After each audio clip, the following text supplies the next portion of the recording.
Humillé a mi propio padre y lo lamenté muy tarde. El grito de mi padre todavía resuena en mi cabeza como un eco que no se apaga. No era un grito de rabia, no. Era de algo peor. Decepción. En ese momento, con los puños apretados y la mandíbula tensa, le dije cosas que ni el mismísimo demonio se habría atrevido a decirle al hombre que le dio la vida. Tú no sabes nada, viejo terco. Tu forma de ver el mundo está podrida, igual que ese campo que te niegas a dejar morir. Y ahí estaba él, Julián Vargas, mi padre, ese campesino de manos ásperas y espalda encorvada que nunca conoció más que tierra, machete y lluvia. Me miraba con esos ojos apagados, como si algo dentro de él acabara de morir. Yo soy Andrés Vargas. Y esa noche, esa maldita noche en la que lo desafié frente a toda la comunidad, fue el principio del fin. Todo comenzó unas semanas antes, en el corazón del Valle de San Elías, cuando llegaron los hombres de la minera. Gente de ciudad, con camionetas brillantes, trajes impecables y sonrisas envenenadas. Dijeron que había oro bajo nuestras tierras. Prometieron carreteras, hospitales, dinero, mucho dinero. Yo fui el primero en embelesarme con la idea. Siempre había odiado el campo. Mi madre murió cuando yo era niño, aplastada por un árbol podrido durante una tormenta mientras recogía leña. Y mi padre, en vez de irse, se aferró aún más a ese pedazo de tierra como si la tierra misma se lo hubiera tragado por dentro. Andrés, el oro es veneno, me decía. No escuches a esos hombres.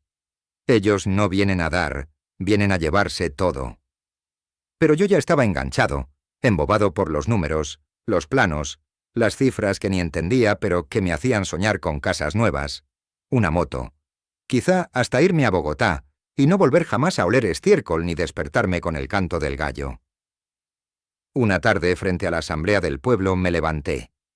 Lo miré como si no fuera nada más que un estorbo.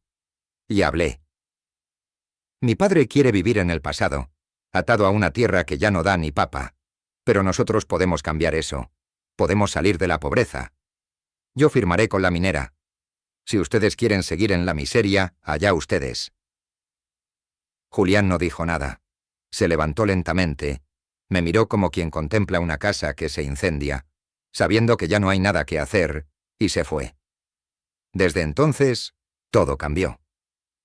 Los primeros camiones llegaron una semana después. Empezaron a hacer estudios, a cercar zonas, a marcar árboles con pintura roja.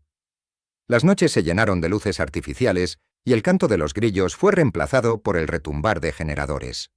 Una tarde encontré a Julián en el maizal, arrodillado, con la cabeza inclinada. Pensé que estaba rezando. Me acerqué y vi que tenía la tierra entre las manos, como si la estuviera tocando por última vez. La tierra habla, Andrés, me dijo sin mirarme. Tú ya no la escuchas, pero ella sí te escucha a ti. Me burlé. Le dije que hablaba como un brujo de feria, que si la tierra hablaba, entonces que nos sacara de la miseria. Esa noche soñé con mi madre, pero no como la recordaba. Su cara estaba cubierta de lodo, los ojos blancos, las manos temblorosas. Me decía algo que no entendía, pero señalaba hacia la montaña, hacia donde los hombres de la minera habían comenzado a cavar. Me desperté empapado en sudor, pero no dije nada. Seguí trabajando para los de la empresa. Me dieron un chaleco, un casco, un papel que decía coordinador local. Me sentí importante por primera vez en mi vida. Hasta que ocurrió. Era de madrugada. El cielo estaba negro como tinta, sin luna. Un estruendo partió la noche como un trueno de otro mundo. Salimos corriendo. El cerro, ese que mi padre decía que nunca se debía tocar, se había deslizado. Hubo gritos, tierra cayendo como una avalancha oscura, casas que se hundían.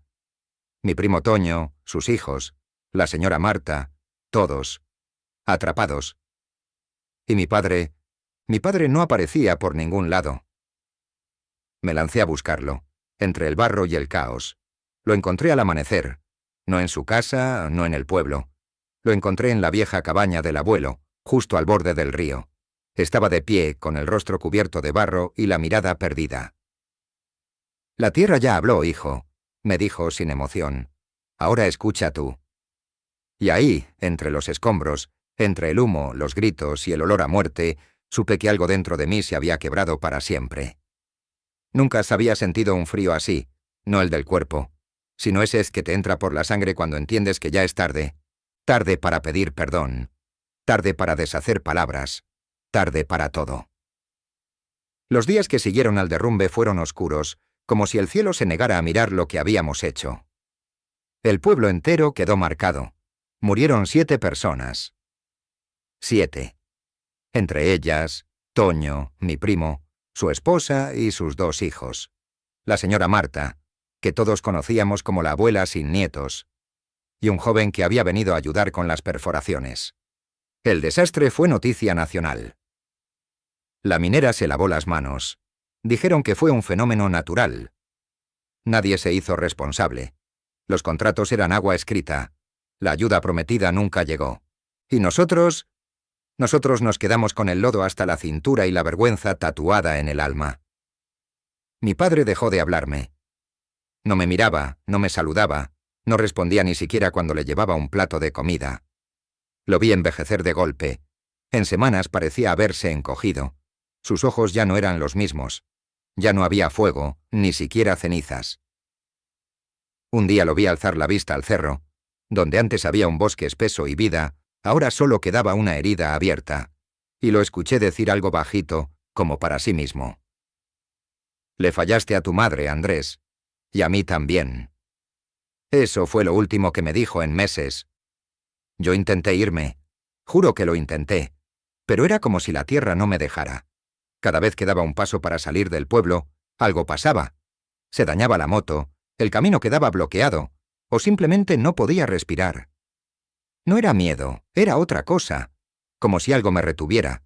Como si la culpa se hubiera hecho carne. Una tarde fui al viejo galpón donde mi padre guardaba sus cosas. Entre herramientas oxidadas encontré una caja. Dentro había fotos de mi madre, cartas de cuando eran novios, dibujos míos de cuando era niño y un cuaderno de tapas duras. Lo abrí. Era un diario. Su diario. Leí sobre el día que nací, cómo lloró cuando escuchó mi primer grito, cómo prometió protegerme de todo, incluso de él mismo. Había páginas enteras donde hablaba de su miedo de no darme una vida digna, de cómo trabajaba hasta sangrar para que yo pudiera tener zapatos, cuadernos, una bicicleta.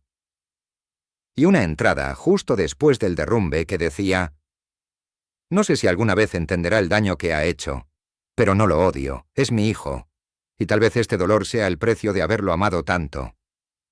Caí de rodillas, llorando como un niño. Me dolía el pecho. Me dolía el alma. ¿Cómo no lo vi antes? ¿Cómo no escuché? ¿Por qué maldije las manos que me criaron? Al día siguiente fui a buscarlo. Estaba en la parcela del fondo, cavando, solo, bajo el sol. Me acerqué. No dije nada al principio, él tampoco, hasta que me miró. ¿Vienes a llevarte algo más? Tragué saliva. La garganta me ardía. No, papá. Vengo a pedirte perdón. Sé que eso no borra nada, pero quiero que sepas que yo ya no soy ese imbécil. Quiero quedarme. Quiero ayudar. No a reconstruir el campo, sino a que tú puedas volver a confiar en mí. Julián dejó la pala. Caminó hacia mí. Me tomó del hombro. Su mirada estaba nublada, pero firme. Tú no tienes que ganarte mi perdón, Andrés. Lo que tienes que hacer es merecer tu tierra. Y desde entonces, comencé a trabajar a su lado. Día tras día, sin buscar recompensa, solo con la esperanza de que algún día él volviera a llamarme yo con orgullo.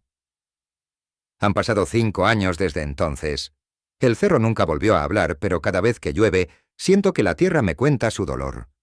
Aprendí a sembrar con respeto, a cortar sin herir, a esperar sin exigir. Mi padre ya no es el mismo, pero de a poco volvió a contar historias, a enseñarme, incluso a reír con ese gruñido suyo que antes odiaba. Y hoy, al ver el campo reverdecer, pienso en todo lo que tuve que perder para entender lo que ya tenía. Sí, humillé a mi propio padre, y lo lamenté muy tarde, pero quizás con cada semilla que brota, algo de mí también florece. Si quieres ver más contenido como este, suscríbete y activa la campanita de notificaciones. No te pierdas el próximo video.